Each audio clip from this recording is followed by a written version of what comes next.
There are 42 galaxies in Super Mario Galaxy, full of lots of different planets. But did you know that one of those planets is missing? It existed, players ran around on its surface at one point, and then when we jump forward in time, boom, it's gone.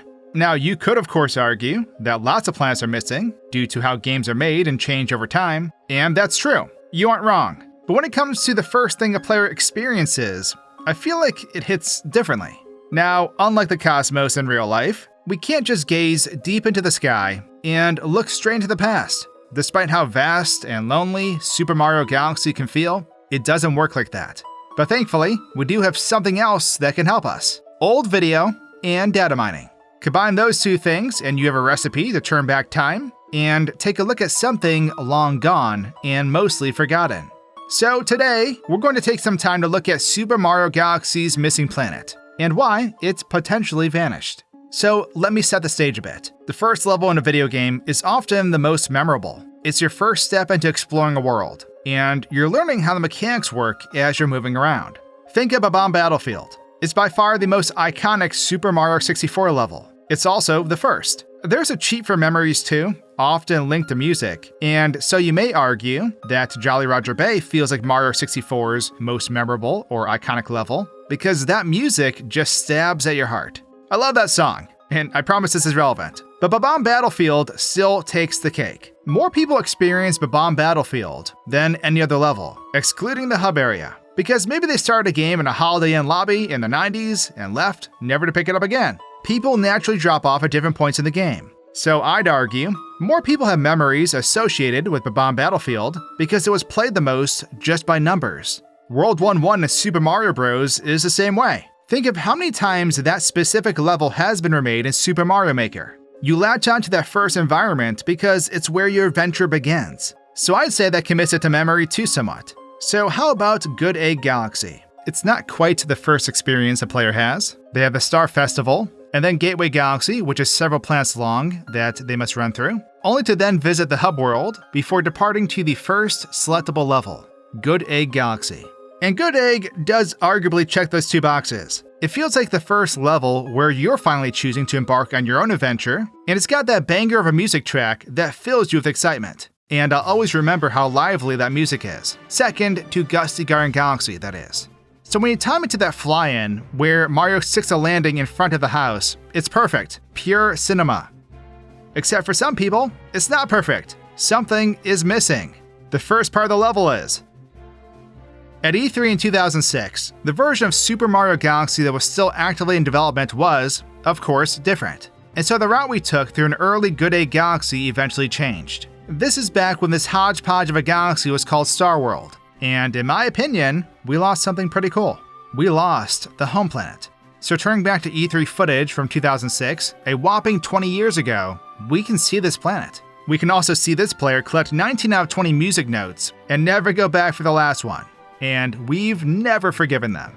Instead of landing in front of the house, which looked a lot different back then, you landed down here. This is the home planet, as it's still named in the files, the true original starting point of this galaxy, which was publicly released in screenshots as well. There was a talented modding team working on recreating this demo, but the project eventually got scrapped. However, thankfully, we can still access their work that utilized the leftover planet in the game's files. So let's explore this area ourselves. There's plenty to run around and explore on this planet, and I imagine a lot of players would do just that. Anyways, let's start at the beginning. So at the base of the planet, there's a small starting section surrounded by fences down below. And just beyond that, we'll find a small beach and water area with a path leading down to a lake. The model itself has a very shallow threshold for how deep the water could be, so we just walk on top. You'd have to be really talented to drown in this. Turning around and moving up the way we're supposed to go, the elevated walls nearby are adorned with giant eggs as we walk up a whimsical path. This too is a bit peculiar. Like, are these live eggs or fossilized ones? If fossils, does that mean this is part of a bigger planet at one point? I mean, the first boss of the game comes out of a giant egg, so they're live? Or maybe they're just rocks painted to look like eggs. Who knows? Moving on, there's curled arms holding bells that we can ring, which generate a row of musical notes that lead us up higher. A charming first introduction, which would teach the player about using the Wiimote to interact with the environment. This path eventually concludes with a sling star that will take us to the top of the planet, where a launch star awaits to kick off our long adventure. But let's stop here and fly around this thing, because in the E3 footage that exists, which is really limited, we never got to see how the whole planet looks.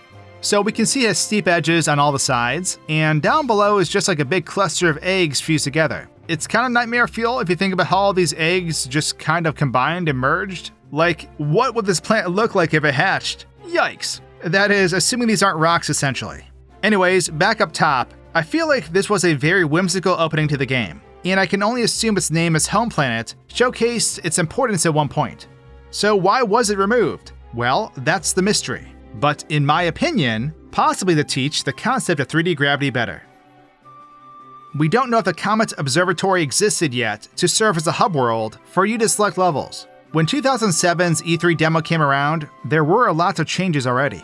It's possible Super Mario Galaxy 2's stage navigation was more accurate for what was planned for Galaxy 1, and perhaps someone watching may know more about this, so please share your thoughts in the comments. But I think the biggest hiccup for people used to 3D platformers with top-down gravity will be controlling a character in spherical gravity, where down is actually sometimes forward in 3D space from the camera's perspective. That coupled with Home Planet being a decent size to explore, with a lake that derails the player from the intended path, perhaps made it not a strong contender for a starting area. Think about the flow we have in the finalized game. Star Festival lets you get your 3D exploring down with traditional gravity in an area safe from falling to your death. You're then hit with simple spherical planets one after another in Gateway Galaxy's tutorial. You're ready for more complex spherical gravity encounters after that point, and have a decent amount of time handling the character in both gravity types. If you cold open on a flat world, where you can fall at the edges and potentially die, how do you translate that well enough on the next spherical planet immediately after, that you can't fall off of? Like, I've encountered leftover assets before in the game that should have spherical gravity, but do not, and so they're essentially spherical platforms that you can only stand on top of, and you can fall off the sides. Playing devil's advocate, because I don't know if you could even fall off Home Planet, but if you couldn't, then you create a situation where the player is punished for being curious. So if the player somehow understood the 3D gravity already, the player goes under the planet, exploring, where over 2/3 of the level features steep walls that they wouldn't be able to climb up if coming topside in the area. Because this is how 3D vertical walls are still treated on rounded planets. So the player is now derailed and has to backtrack to find where they came from. I'm going to assume by the unfinished textures that you couldn't fully go around, but that, potentially combined with music notes you have to follow, music notes that can vanish normally if you don't get them all in time, could have left some players feeling distracted and frustrated, since they started playing like 10 seconds earlier. Like, you start the game, miss a music note and they fade away. Do you restart? Does getting all 20 give me an important item? That's not established yet for everyone. And in the final game, music note collection is tied to spawning power stars in a few levels. They even move the music notes from right out in the open to a secret area in Good Egg Galaxy. Perhaps they'll frame it differently as a discovery. It's possible that playtesting the demo showcased that this area, or a combination of areas, was not translating as well as they thought it would for all types of new players. A demo's purpose is to test your concept, because you never truly know what you have built until it's in the hands of random players. So they broke it up into different galaxies, cracked some eggs, and sent Home Planet on a ride to cut content obscurity. Or maybe they split it up once they decide on having a true hub world like previous games. I could also be wrong, but I'm curious to hear your thoughts, so let me know down below. I know it's been a while since I've uploaded here, so thanks for listening to me ramble. Cheers!